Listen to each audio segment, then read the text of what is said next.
Assalamualaikum buat penonton. Jumpa lagi di Arif TJ Channel.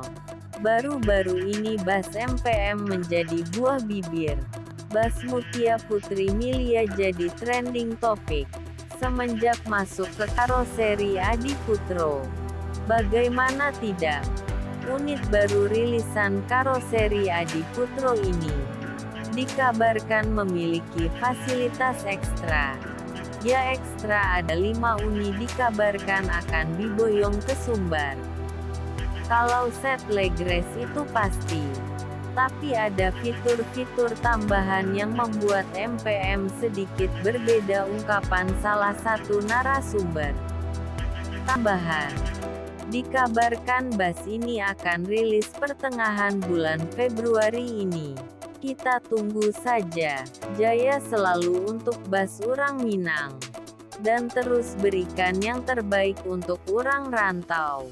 Assalamualaikum warahmatullahi wabarakatuh.